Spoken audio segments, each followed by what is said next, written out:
नमस्कार दोस्तों, चलिए आज हम लोग जो क्लास 12 की हिस्ट्री है उस हिस्ट्री के फर्स्ट चैप्टर को हम लोग देखेंगे, जिसका फर्स्ट चैप्टर का नेम है हड़प्पा सभ्यता या सिंधु घाटी की सभ्यता। ठीक है, ये जो फर्स्ट चैप्टर है या इससे हर हाल में क्वेश्चन आता है हमारे एग्जाम की दृष्टि से बहुत महत्वपूर्ण है।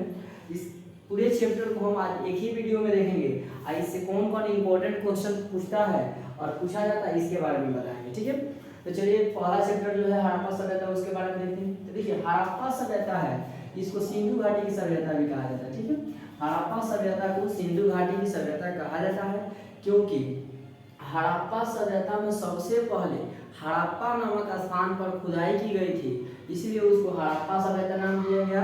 तथा हड़प्पा सभ्यता में जितने भी स्तर पे खुदाई हुआ है वह सब किसी न किसी नदी के किनारे स्थल है और वह सभी नदी जाकर सिंधु नदी से मिलती है, यानी सिंधु नदी की सहायक नदियां है, इसीलिए इसे सिंधु घाटी की सभ्यता कहा जाता है। चलिए आगे देखते हैं जो हड़प्पा सभ्यता इसका विकास कब हुआ था। तो हड़प्पा सभ्यता का जो विकास है वह आज से लगभग 5000 वर्ष पहले, आज से 5000 वर्ष पहले, यानी अगर सन देखा जाए तो 3000 ईसा पूर्व, 3000 ईसा पूर्व यानी ईसा मसीह के जन्म के 3000 साल पहले की बात है, तब यह सभ्यता विकसित हुई थी। यानी टोटल सन ईयर देखा जाए, साल देखा जाए तो 5000 साल पुरानी यह सभ्यता है और सन देखा जाए तो 3000 ईसा पूर्व पहले यह विकसित हुई थी। यह सभ्यता पाकिस्तान के पंजाब राज्य के मांडगोमरी जिला में रावी नदी के जो किनारे वहाँ पे सबसे पहले मिली थी। ठीक है, रावी नदी के किनारे, यानी पंजाब जो है पाकिस्तान में एक पंजाब राज्य है, उस राज्य में एक जिला है मांडगोमरी, उस मांडगोमरी जिला में जो नदी जाती है रावी नदी, उस रावी नदी के किनारे हड़प्पा एक स्थान है, उस स्थान पे सबसे पहले खुदाई हुई थी। ठीक, देखिए इसकी जो प्रमुख स्थल है हड़प्पा सभ्यता के प्रमुख स्थल वह चनहुद्रो है। एक तो हड़प्पा है स्थल पहले नहीं हुआ था, एक दूसरा है चनहुद्रो, मोहनजोदड़ो, लोथल, कालीबंगा, आलमगीरपुर, रोपड़ इत्यादि। बहुत सारा इसका स्तर पे धीरे धीरे खुदाई हो रहा है, खुदाई बढ़ रहा है, अभी बहुत सारे स्तर पे खुदाई हुआ है, लेकिन प्रमुख जो स्थल पूछेंगे हड़प्पा सभ्यता के प्रमुख स्थलों के नाम बताए, लोथल, कालीबंगा, मोहनजोदड़ो इत्यादि इसके प्रमुख स्थल है। यहाँ पे हड़प्पा सभ्यता में खुदाई हो चुकी है। ठीक है, लेकिन सबसे पहले हड़प्पा में हुई थी खुदाई। उसके बाद में देखा जाए इसकी आकृति कैसी है। तो जो हड़प्पा सभ्यता का विकास हुआ है इसका आकृति देखा जाए, यह आकृति त्रिभुज के आकार का है, इसकी त्रिभुजाकार आकृति है। यह जब विकसित हुई थी 3000 ईसा पूर्व पहले, उस समय 3000 ईसा पूर्व पहले जब विकसित हुई तो उस समय 4 सभ्यता थी। चीन की सभ्यता, सुमेर की सभ्यता जिसको मेसोपोटामिया की सभ्यता कहते हैं, उसके बाद में ये सभ्यता जो थी हड़प्पा सभ्यता, ये तीनों चारों सभ्यता एक ही साथ विकास हुई थी। यानी चारों सभ्यताओं में से एक प्रमुख ये सभ्यता थी और यह एक नगरीय सभ्यता थी, यानी शहरी सभ्यता। देखिए ऑब्जेक्टिव क्वेश्चन पूछता है कि हड़प्पा सभ्यता निम्न में कैसी सभ्यता थी, शहरीय थी कि ग्रामीण थी या शहरीय सभ्यता थी, यानी नगरीय सभ्यता थी। इसका अगर देखा जाए कुल क्षेत्रफल, इसका विस्तार देखा जाए तो इसका कुल क्षेत्रफल 12,99,600 किलोमीटर है। ठीक है, ये अभी बढ़ रहा है, जहाँ जहाँ पे खुदाई हो रहा है इसका क्षेत्रफल बढ़ रहा है, लेकिन अभी तक जो एनसीईआरटी की किताब में आपका दिया है 12,99,600 किलोमीटर इसका कुल क्षेत्रफल है। जो हड़प्पा सभ्यता का क्षेत्रफल है 12,66,600 किलोमीटर, सॉरी 12,99,600 किलोमीटर। उसके बाद में इसका देखा जाए विस्तार कहाँ से कहाँ हुआ है, तो इसका जो विस्तार हुआ है हड़प्पा सभ्यता का उत्तर दक्षिण में, वह एक उत्तर दक्षिण में इसका विस्तार 1100 किलोमीटर तक हुआ है, पूर्व पश्चिम में इसका विस्तार 1600 किलोमीटर तक हुआ है। यानी उत्तर से दक्षिण तक, उत्तर से लेकर दक्षिण तक इसका कुल विस्तार 1100 किलोमीटर है, पूर्व से लेकर पश्चिम तक इसका कुल विस्तार 1600 किलोमीटर है। यह उत्तर में, सबसे उत्तर में जम्मू कश्मीर के राज्य जो है राज्य था, वहाँ पे एक अखनूर स्थान है, अखनूर स्थान तक उत्तर तक फैली है। उत्तर में सबसे उत्तरी बिंदु है अखनूर जो जम्मू कश्मीर में है। और सबसे दक्षिण में देखा जाए तो दक्षिण में नर्मदा नदी तक फैली हुई है यह सभ्यता।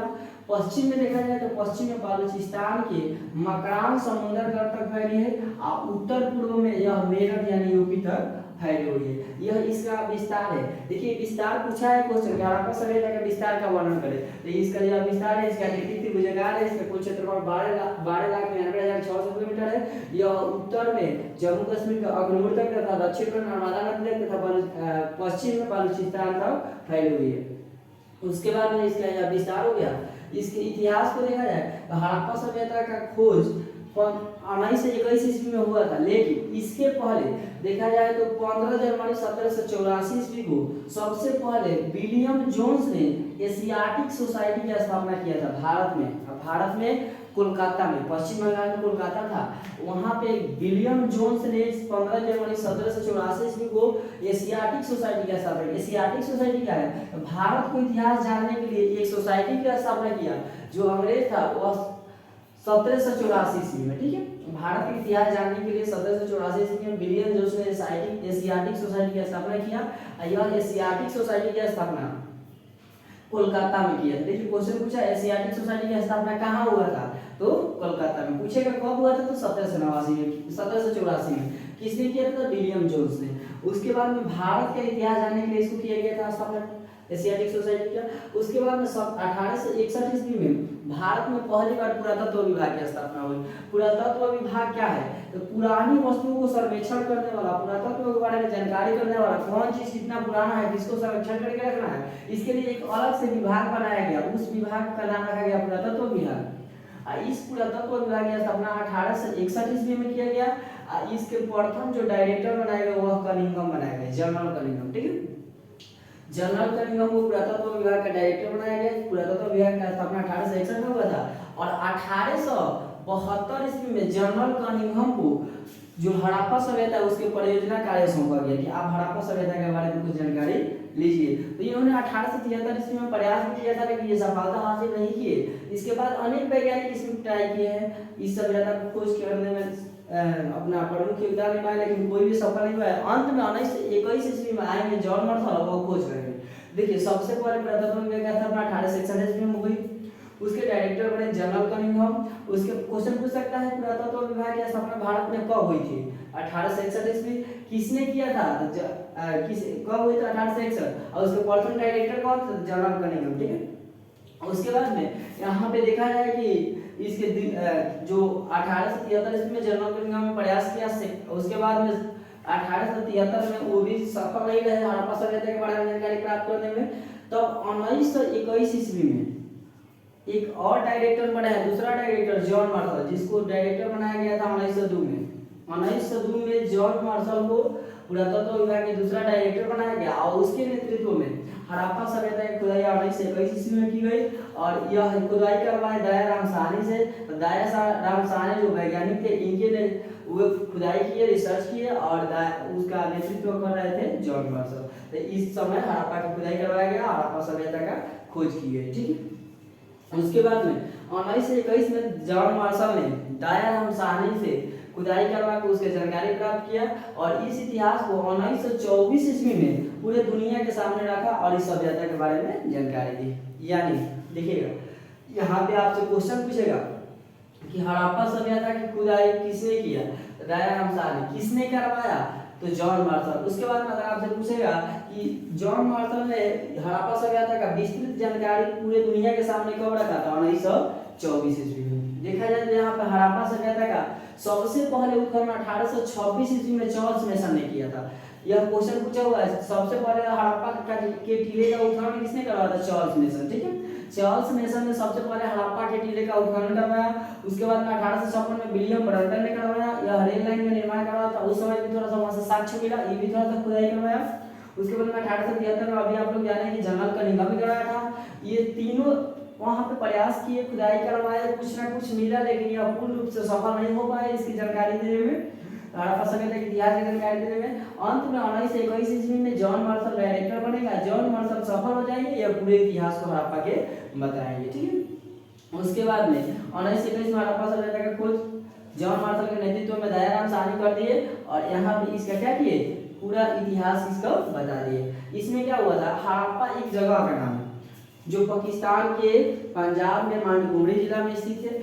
वहां पे खुदाई कराकर जब दयाराम साहनी खुदाई कर रहे थे तो उनको वहां पे एक जमीन मिला। अंदर जब खुदाई किए तो उस स्थान पर खुदाई कर रहे थे, अंदर एक जमीन जो था, जमीन के अंदर जब खुदाई किए तो एक घर मिला।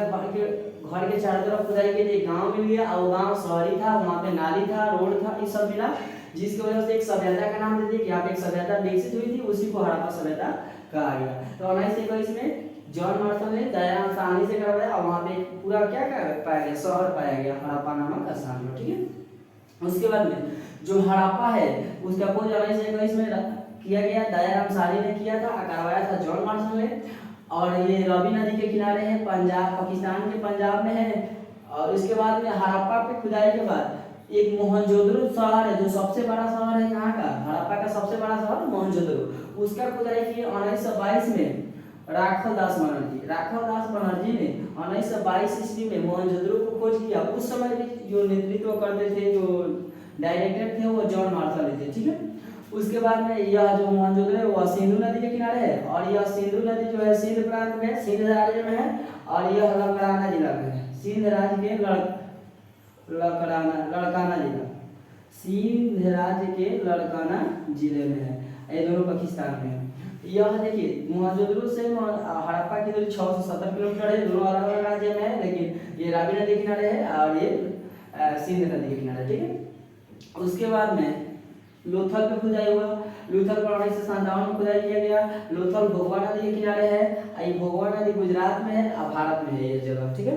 उसके बाद में राखी गढ़ी की खुदाई किया गया, राखी गढ़ी को 1991 में खोदा गया, ये सरस्वती नदी के किनारे है, हरियाणा में, ठीक है।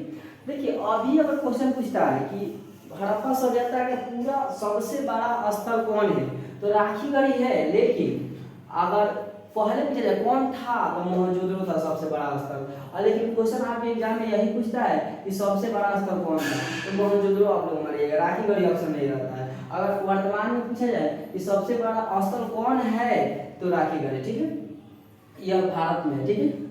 यह हड़प्पा सभ्यता का विस्तार था, कहाँ खुदाई हुआ था। आगे हम लोग देखेंगे इस इतिहास को कैसे इतिहासकारों ने इसको लिखा है, जानकारी प्राप्त किया है। कार्बन 14 की विधि से सबसे पहले इतिहास जो है इतिहासकार वो पुरातत्व जो वस्तुएं है उसको निकाले, पुरातत्व वस्तुओं को निकाल कर कार्बन 14 की विधि से इसकी जानकारी प्राप्त की। देखिए कार्बन 14 की विधि में क्या होता है, कार्बन 14 की विधि में हम जानते हैं किसी भी वस्तु में दो कार्बन पाया जाता है, कार्बन 12 और कार्बन 14। उसमें कार्बन 12 बहुत जल्दी समाप्त हो जाता है, लेकिन कार्बन 14 जल्दी समाप्त नहीं होता है। इसी कार्बन 14 को देखा जाता है कि यह कितना मात्रा बच गया है, उसी को कार्बन 14 को जांच करके कितना साल बाद कितना क्षय हुआ, उसी के अनुसार कार्बन 14 को देखकर उसका डेट निर्धारण किया जाता है और पता किया जाता है कितना वर्ष पुरानी ये वस्तु है। यानी कार्बन 14 की विधि में कार्बन 14 को देखा जाता है, उसको जांच करके निर्धारित किया जाता है कितना वर्ष पुरानी वस्तुएं हैं।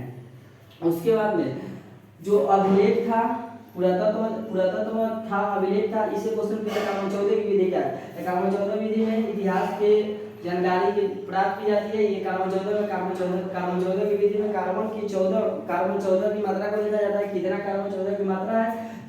जिस चीज में कार्बन 14 की जितनी कम मात्रा पाई जाती है वो उतना ही ज्यादा पुरानी होती है, जिसमें जितना ज्यादा पाई जाती है कार्बन 14 की मात्रा वो उतनी मतलब क्वालिटी की होती है। जिसमें कम पाई जाएगी कार्बन 14 की मात्रा वो ज्यादा पुरानी होगी, जिसमें ज्यादा पाई जाएगी वो ज्यादा पुरानी नहीं होगी। यानी कार्बन 14 की मात्रा देकर डेट का निर्धारण किया जाता है। उसके बाद में देखिए अभिलेख पूछेगा किसे कहते हैं, देखिए ताम्र या किसी मिट्टी के ताम्र या किसी धातु या किसी मिट्टी या किसी पत्थर के टुकड़े पर खुदाई करके लिखवाए गए लेख को अभिलेख कहते हैं। यानी ताम्र हो गया या मिट्टी हो गया, मिट्टी का पट्टा हो गया या कोई पत्थर का टुकड़ा हो गया, उसको खुदाई करके लिखवाए गए लेख को अभिलेख कहते हैं।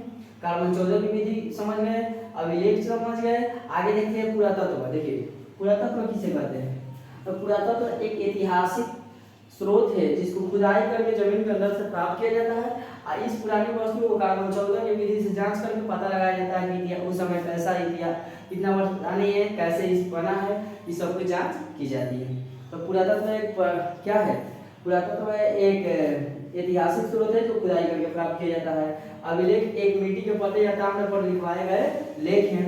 कार्बन 14 में कार्बन 14 की मात्रा को देखकर तिथि निर्धारण किया जाता है, जिसमें कार्बन 14 की जितनी कम मात्रा आती है वह उतना ही पुरानी वस्तु होती है। ये पॉइंट समझे, कार्बन 14 की विधि, अभिलेख, पुरातत्व। चलिए आगे देखते हैं। आगे जो है हड़प्पा सभ्यता के सिंचाई व्यवस्था क्वेश्चन पूछता है। देखिए हड़प्पा सभ्यता के लोग सिंचाई कैसे करते थे, उन लोग का सिंचाई की व्यवस्था कैसा था। देखिए हड़प्पा सभ्यता के लोग कुआं से, जलाशय से, नहर से इत्यादि से सिंचाई करते थे और वह कृषि भी करते थे। लेकिन कृषि कम करते थे या शहरी सभ्यता थे लेकिन कृषि भी करते थे। और पूछे हड़प्पा सभ्यता के लोग हड़प्पा सभ्यता की सिंचाई व्यवस्था का वर्णन करें तो हड़प्पा सभ्यता के लोग मुख्य रूप से सिंचाई करने के लिए कुआं, जलाशय और नहर पर निर्भर थे, जिसमें कुआं का साक्ष्य जो है अफगानिस्तान से तथा नहर का साक्ष्य है जो धौलावीरा से मिला है कि वहां से सिंचाई करते थे। उसके बाद में उनका व्यापार तो वे एक नगरीय सभ्यता थी यानी एक शहरी सभ्यता थी। इनका व्यापार जो होता था ये सोना, चांदी, शीशा, शंख, कौड़िया इत्यादि का क्या करते थे, व्यापार करते थे। यानी व्यापार जो करते थे दक्षिण भारत से, ईरान से, अफगानिस्तान से इत्यादि जगहों से क्या करते थे, व्यापार करते थे। तो हड़प्पा सभ्यता की सिंचाई समझ गए, हड़प्पा सभ्यता के व्यापार समझ गए। आगे देखते हैं इसके पतन के कारण। हड़प्पा सभ्यता जो था इसके अलग अलग इतिहासकारों ने अलग अलग मत दिया है। हड़प्पा सभ्यता का पतन का कुछ लोग कहते हैं कि बाढ़ आने से, भूकंप आने से इत्यादि प्राकृतिक आपदा है जिसकी वजह से उनका पतन हो गया, वो लोग नीचे दब गए और समाप्त हो गया हड़प्पा सभ्यता। कुछ लोग कहते हैं आर्य का आगमन हुआ जिसकी वजह से हड़प्पा सभ्यता का पतन, यानी आर्य लोग आए वैदिक, जिसने वैदिक काल की शुरुआत की, वेदों की रचना की और क्या किया, हड़प्पा सभ्यता का पतन हो गया। देखिए हड़प्पा सभ्यता के हम इतने पॉइंट को जाने जो सबसे इम्पोर्टेंट था इतिहास से। उसके बाद हड़प्पा सभ्यता में क्वेश्चन पूछता है मोहनजोदड़ो के बारे में। मोहनजोदड़ो को मृतकों का टीला कहता है। वहाँ हड़प्पा सभ्यता का एक प्रमुख स्थल है मोहनजोदड़ो। वहाँ पे बहुत सारा मृतकों का कंकाल मिला है, मृतकों का टीला उसे कहा जाता है। और जो मोहनजोदड़ो है वहाँ पर स्नानगार भी मिला है, अनंगार भी मिला है। मोहनजोदड़ो के स्नानगार जो है वह सार्वजनिक थे, वहाँ पर सभी लोग एक साथ नहाते थे, नहाने की प्रॉपर व्यवस्था थी। और वह उसके बाद जो वहाँ का अनंगार मिला है वो वहाँ पे अनाज रखा जाता था। अनंगार में, अनंगार के सामने एक चौतरा होता था, उस पर अनाज को सुखाकर घर में रखा जाता था। ये सब वहाँ पे मिला है। और जो मोहनजोदड़ो है उसके बाद में बनवारी है। बनवारी जो मोहनजोदड़ो का एक स्थान है, ये जो है यहाँ पे नाक में के, कान में के बालियाँ मिली है, अंगूठी मिली है, मिट्टी का खिलौना मिला है। उसके बाद में लोथल है, लोथल में आपका धान गेहूँ पीसने का मनका मिला है, धान गेहूँ पीसने का साक्ष्य मिला है। उसके बाद में आपका मानका मिला है, मानका बनाने का मतलब जो हाड़ी बनता है, मानका बनता है उसका साक्ष्य मिला है, हाथी का दांत मिला है इत्यादि जगह से मिला है। उसके बाद में क्वेश्चन पूछता है यह किस युग की सभ्यता थी, यह कांस युग की, मतलब यहाँ के लोग कांसा से परिचित थे। कांसा एक मिश्र धातु है, टीन और कांसा एक मिश्र धातु है जो टीना और तांबा को मिलाकर बनाया जाता है। और यह जो कांसा है यह उस समय कांसा से परिचित थे कौन, हड़प्पा सभ्यता के लोग, इसलिए इसे कांस्य युगीन सभ्यता कहा जाता है। और अगर पूछेगा किस सभ्यता किस धातु का ज्ञान है तो इन को लोहा को ज्ञान है, लोहा का कोई नहीं हुआ था यानी कांसा का ज्ञान था, ये इसे कांस्य युगीन सभ्यता कहते हैं। इन्हें लोहा का ज्ञान नहीं था। उसके बाद में ये जो थे शहरी सभ्यता थी, ग्रामीण सभ्यता नहीं थी। और इस सभ्यता के लोग भाव चित्रात्मक भाषा का प्रयोग करते थे। ये सब लेसन का सबसे इम्पोर्टेंट पॉइंट था। अगला जो लेसन है अगले वीडियो में देखा जाएगा। चलिए इतना को देख लीजिए।